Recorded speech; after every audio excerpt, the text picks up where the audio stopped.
हे बघा, नाहीतर मला तुमचं सामान उचलून घेऊन जावं लागेल. तुम्हाला बरं वाटत असेल तर तसंही करा. हो, शस्त्रबुद्धी. मी काय डोक्यावर पडलोय का? हा?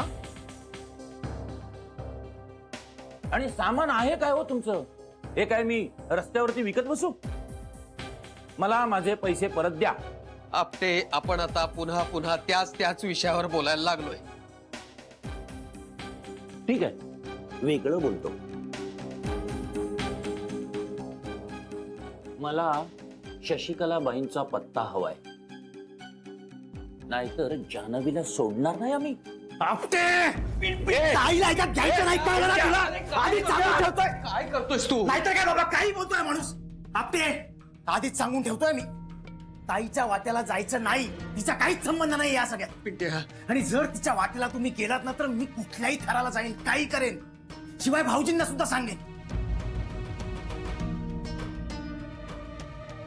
अरे अरे, अंगावर याची काय गरज आहे? आणि भाऊजींना कशाला सांगतोस?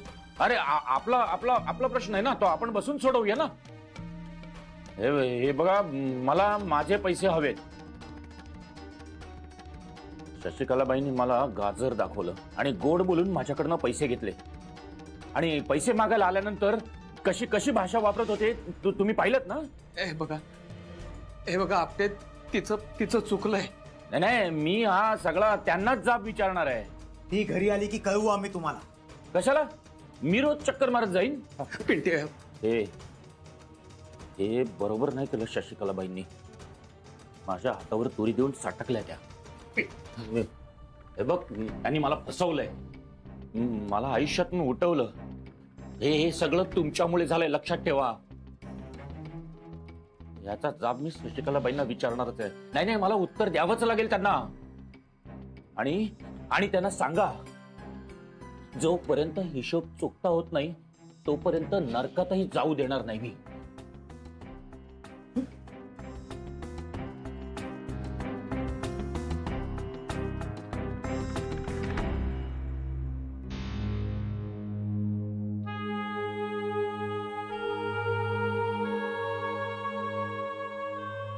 बाबा, आता काय करायचं आपण?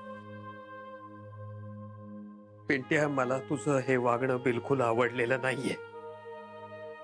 अहो बाबा, पण ते कसे बोलत होते? म्हणून आपणही त्यांच्याच पातळीवर जायचं का? अरे, आपण त्यांचं देणं लागतो ते लागतो, वर पुन्हा अरेरावीची भाषा. नाही पिंट्या, चुकीचं वागलास तू. आणि तुला असं त्यांच्या अंगावर धावून जायची देखील काही गरज नव्हती. आणखी एक, आपली सुटका करून घेण्यासाठी आपण श्रीरंगच्या नावाचा वापर करायचा नाही. अरे, श्रीरंग मोठे आहेत, चांगले आहेत, पण त्यांनी तुझ्या बहिणीला सुखी ठेवावं यापेक्षा आणखी काय अपेक्षा बाळगायची आपण त्यांच्याकडून? पण बाबा, आपटेसारखा. पिंट्या, आपली चूक नसताना देखील गुरमीची भाषा योग्य नव्हे. आणि इथे तर धडधडीत चूक आहे आपली, आणि तुझीही अशी भाषा. नाही पिंट्या, माझ्या मुलांची भाषा नेहमी नम्र असावी असाच प्रयत्न केला मी आयुष्यभर.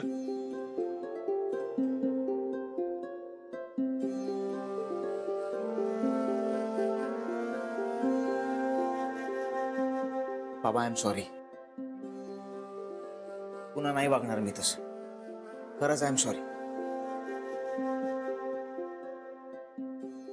विठ्ठला, अंत नको रे पाहू आता. येऊ दे मला तुझ्या दर्शनाला.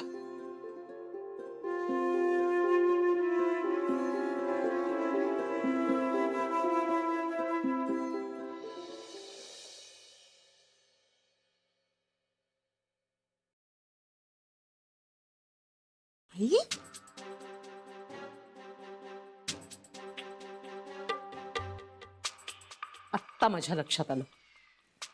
काय? मगाशी म्हणत होतीस ना, माझं वागणं बरोबर नाही, काय काय ते. तुझं वागणं बरोबर आहे का ग? म्हणजे? तू अगदी चोख वागतेस का? आई, एक मिनिट, तू कशाबद्दल बोलतेयस? जगातलं सगळं शहाणपण तुला कळतं ना, मग माझं बोलणं का कळत नाहीये तुला? हुंडागळा भरल्या घरात असा भुंडागळा घेऊन का वावरतीस तू?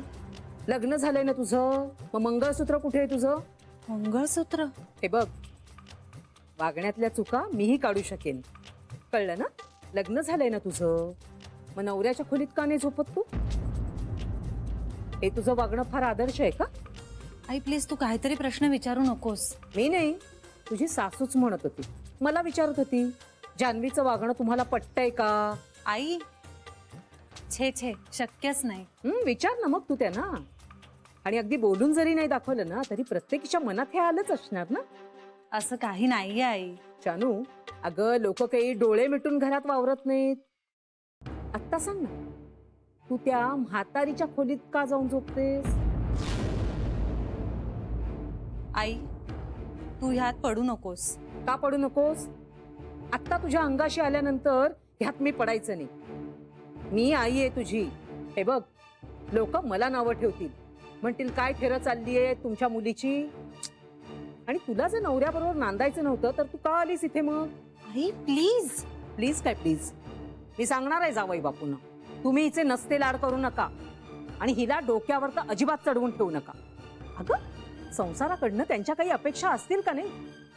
का आपली सतत तुझी मनमानी सहन करायची सगळ्यांनी? नाही, आधी ते मंगळसूत्र घाल. लग्न झालंय ना तुझं, बरं दिसतं का हे? आणि जरा चांगल्या साड्याही नेस. सासरे आहेत तुझे घरात, त्यांच्या समोर ही असली फडकी बरी दिसतात का? लग्न झालंय, आठवतंय ना? का विसरलीयस? आणि आजच्या जावई बापूंच्या खोलीत झोपायला जायचंयस तू. नसती नाटकं नको आहेत मला तुझी.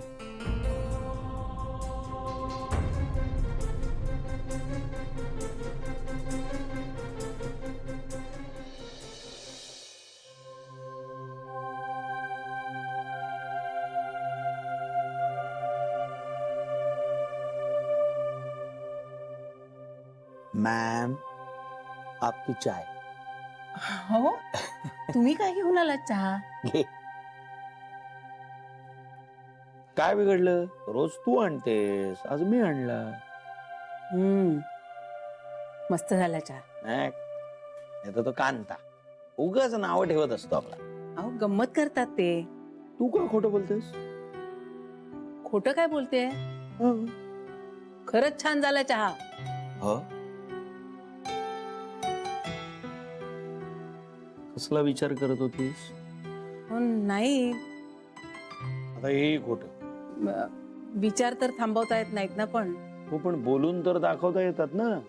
नको, तुम्ही रागवाल. अगं नाही रागवणार. बोल.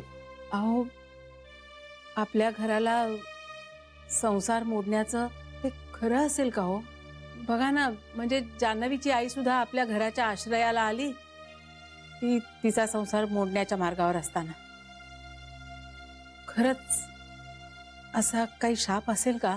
काहीतरीच काय बोलतेस तू? असं काही नसतं. आणि हे बघ, इंदूचा संसार सोडला, दुसरा कुणाचाही संसार या घरात मोडलेला नाहीये. आणि ते आपलं प्राक्तन प्रारब्ध. हे बघ, आपला संसार, श्रीचा संसार, कांताचा संसार जोडला गेलाच ना. अनपेक्षितपणे जोडला गेला, पण जोडला गेला ना. मग घराला दोष देण्यात काय अर्थ आहे? आणि का द्यायचा? आणि बेबी? हे बघ, म्हणजे मला जे माहिती आहे त्यावरून सांगतो. मी नव्हतोय रे, पण तरी सुद्धा बेबीनं स्वतःच्या हातानं स्वतःचा संसार मोडलाय. आणि आईनं तिला सांगितलं होतं लग्न करतानाही आणि लग्न मोडताना. तिनं ऐकलं नाही. कारण काहीही असो, पण परिणाम तर तोच आहे ना. हो, आपण ना लोकांच्या दृष्टीनं संसार मोडणं या गोष्टीला खूप महत्व देत असतो. मला सांग, एकत्र राहूनही मन जर जोडलेलीच नसती तर ते संसाराचा काय उपयोग आहे? नुसतं उपचार करायचे. हो, पण हा नुसता विचार जरी मनात आला ना, खूप भीती वाटते मला. आता जान्हवी बघा ना, किती टेन्शन असतं सारखं तिला. आधी कशी आनंदी दिसायची, आता मात्र सतत असं मनावर कसलं तरी दडपण आहे अशी वावरते आजूबाजूला. हे साहजिक आहे. आई वडील भांडलेले आहे आणि आई तिच्या सासरी राहायला आले. साहजिक आहे कुणावरही दडपण येणार. पण हे सगळं संपायला हवं लवकर. नर्मदा, आपण ना एक फॅमिली ह्या दृष्टीनं हे ट्रीट करायला हवं. म्हणजे जान्हवीचं कुटुंब आणि आपलं कुटुंब हे एकच आहे असं समजून जर आपणच आपल्या कुटुंबातला वाद मिटवण्याचा प्रयत्न केला तर नक्कीच फायदा होईल. बरोबर आहे तुमचं म्हणणं. आपण सगळ्यांनी मिळून तिला जपलं पाहिजे. म्हणजे तिच्या आई वडिलांचं भांडण आपल्याला मिटवायला जमेल की नाही माहित नाही. का नाही जमणार? का नाही जमणार? समंजसपणे केलं तर सगळं जमतं. श्रीशी सुद्धा बोलून बघूया त्याचं काय म्हणणं आहे. मॅम, आपका कप.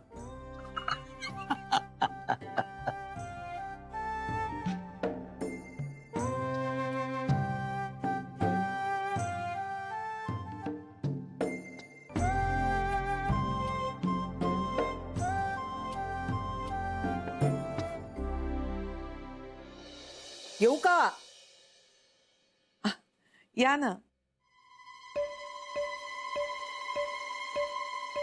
बसा. तुम्ही बरंच वाचन करता. हो, आता या वयात दुसरं काय करणार, बरं वाटतं जरा. मुद्दामच आले बोलायला. बोला ना. राग मानू नका, पण मला ना माझ्या मुलीच्या संसाराची काळजी वाटते म्हणून आले बोलायला. बोला. म्हणजे काय झालं तुम्हाला सांगते. मला ना बेबी आत्यांचं वागणं काही पटत नाही. बेबी काही बोलली का तुम्हाला? नाही नाही, त्या काही बोलल्या वगैरे नाहीत मला, पण लोकांच्या चुकीच्या वागण्यात सामील होणं म्हणजे पण चूकच असते ना. कशाबद्दल बोलताय तुम्ही? आता बघा, म्हणजे लग्न झालंय जानूचं, मध्ये एवढं मोठं संकट आलं. मी किती उपास तपास केले, व्रत केली आणि देवाला म्हटलं, बाबा रे, माझ्या लेकीचा संसार सुखरूप चालू होऊ दे, मला दुसरं काही नको. देवानं तुमची प्रार्थना ऐकली. देवाने ऐकली, पण काय? म्हणजे बघा, बेबी आत्या जावई बापूंच्या खोलीत झोपतात, जावई बापू हॉलमध्ये जाऊन झोपतात, आणि जान्हवी तुमच्या खोलीत जाऊन झोपते. हे गौड बंगाल काय ते काही मला कळलं नाहीये. बेबी श्रीच्या खोलीत? अहो, तोच तर प्रश्न पडलाय ना मला. आणि श्री हॉलमध्ये झोपला होता? म्हणजे एकाच घरात राहून तुम्हाला काही माहितीच नाहीये का? नाही. तेच ना, घर मोठं असलं ना की असंच होतं, कुणाचा कुणाला मागमूसच नसतो. मला खरंच माहित नव्हतं श्री हॉलमध्ये झोपलाय ते. अहो, तेच म्हणते मी. आता लग्न झाल्यानंतर नवरा बायकोने वेगवेगळ्या खोल्यांमध्ये जाऊन का झोपायचं? हा, म्हणजे त्याचं काय हो, आमची जानू आहे ना जरा भोळसटच आहे, गरीब गाय आहे बिचारी, कुणाचं मन दुखावणार नाही की कुणाला उलटूनही बोलणार नाही. पण व्यवहार कळायला नको का? हा, रीतीभातीने वागलं पाहिजे ना. अशाने नवरा नांदवेल कसा तिला? अहो, असं काही नाहीये. अहो, नाही कसं, ऐकतो ना आपण रोज काय काय. आणि त्यात जावई बापू इतके देखणे, स्वभावाने चांगले आणि श्रीमंत, असा मुलगा कोणाला नकोय? जानूला कळायला नको का? अहो, तुम्ही गोष्टी कुठल्या कुठे नेताय. तसं नाही हो, पण आता तुम्ही पण ना जानूला शिस्त लावायला पाहिजे. अहो, लग्न झालंय ना तिचं, मंगळसूत्र घालायला नको का? हा, हे बघा, एवढी जर तुम्ही तिला सूट दिलीत ना तर डोक्यावर मिऱ्या वाटेल तुमच्या. हे बघा, तुमची मुलगी मलाही मुलीसारखीच आहे. अहो, मुलगी म्हणून भलते सलते लाड करणार नाही मी तिचे. आता तिचं लग्न झालंय ना, ती या घरची सून आहे ना, मग तिने या घरच्या रीतीभाती पाळायलाच पाहिजेत, सुनेसारखं राहायलाच पाहिजे. अहो, ती सुनेसारखीच राहते. अहो, मुलगी म्हणून भलते सलते लाड करणार नाही मी तिचे. आता तिचं लग्न झालंय ना, ती या घरची सून आहे ना, मग तिने या घरच्या रीतीभाती पाळायलाच पाहिजेत, सुनेसारखं राहायलाच पाहिजे. अहो, ती सुनेसारखीच राहते. तुम्ही नका काळजी करू, मी बोलते तिच्याशी. आणि मंगळसूत्राचं म्हणाल तर मंगळसूत्र घालणं ही एक फॉर्मॅलिटी आहे. लग्नाचा मनानं स्वीकार करणं महत्वाचं, तरच लग्न टिकतं. नुसतं मंगळसूत्र घालून लग्नाला अर्थ येईल असं काही नाहीये. म्हणजे असं मला वाटतं तसं नसावं. लाख बोलला तो, खरंच लाख बोलला. नुसतं मंगळसूत्र घातल्याने काही होत नाही. आमच्या गळ्यात बघा, आमच्या गळ्यात हे जोखड घातलेलंच आहे ना. गेली 23-24 वर्ष झाली. काही उपयोग आहे का ह्या काळ्या मण्यांचा?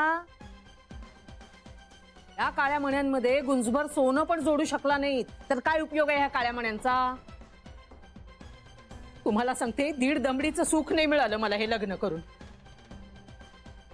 सारखं आपलं ताटातनं वाटीत आणि वाटीतलं ताटात, हे कळण्यातच आयुष्य गेलं माझं. काय उपयोग काय या डोरल्याचा? त्यापेक्षा लग्न न करता राहिले असते ना तर बरं झालं असतं. खरंय, अगदी खरंय तुमचं बोलणं, अगदी खरंय, अगदी 100% पटलंय मला खरंच.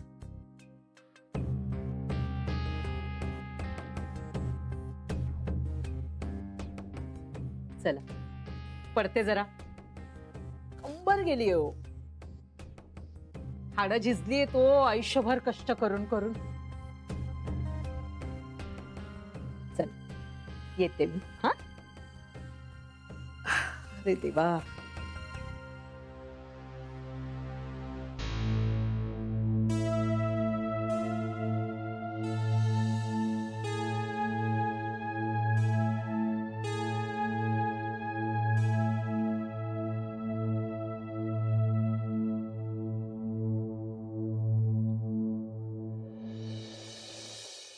कसं समजवावं आईला? आईचा स्वभाव हा असा आहे आणि आम्ही तो स्वीकारलाय. पण श्रीरंगच्या घरच्यांना काय वाटेल? बेबी आत्या खूप चिडल्या होत्या. श्रीरंगनं काय सांगितलं कोण जाणे. नंतर अगदीच नॉर्मल वागल्या. पण मुळात आईचं चुकलंच. तिला काही सांगायला गेलं की ती वेगळाच अर्थ काढते आणि रडारड सुरू करते. सगळे चांगले वागतायत तिच्याशी, पण मऊ लागलं म्हणून मुळापासून खाऊ नये ना.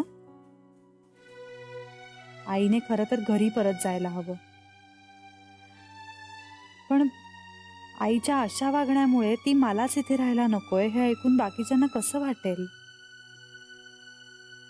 त्यांना तरी हवी आहे का ती इथे? काय करू? श्रीरंगशी बोलू का? कसं बोलू? पण सगळंच ना अगदी अवघड आणि अशुद्ध झालंय.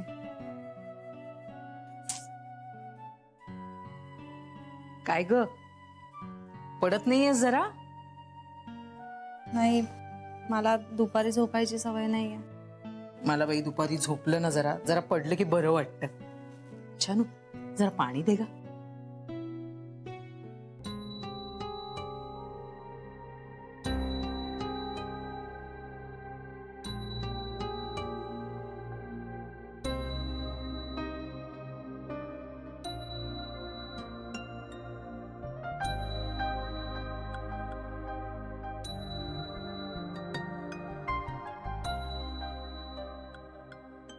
आई, हं? तुला पिंट्याची आठवण येत नाही का ग? येते ना. आई, मग त्यांचे खूप हाल होत असतील ग.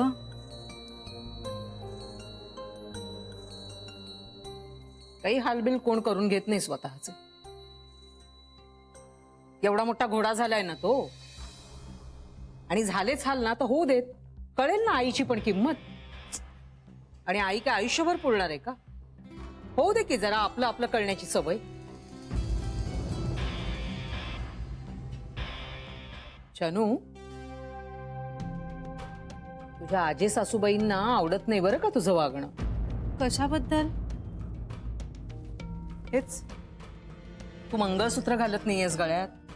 हे सगळं त्या स्वतः म्हणाल्या तुला? नाही म्हणजे असं बोलता बोलता बोलून गेल्या त्या. म्हणाल्या समजावं तुमच्या लेकीला, आजारी होती म्हणून आम्ही सांभाळून घेतलं. आणि आता हे असं सगळं किती दिवस झालंय ना सगळं. असं म्हणाल्या त्या? तर तू अगदी लगेच जाऊन त्यांची उलट तपासणी घ्यायला बसू नकोस. अगं म्हातारा माणूस आहे, माझ्याबरोबर बोलताना जरा मोकळेपणा वाटला असेल म्हणून म्हणाले असतील, नाही तर त्यांना वाटायचं विहिणीने चुगली केली म्हणून. बरं चल, पडते आता जरा. आणि हो, चहा झाला ना की उठव हा मला. तुमच्या घरातली माणसं आहेत ना, चहा झाल्यानंतर उठवत पण नाही.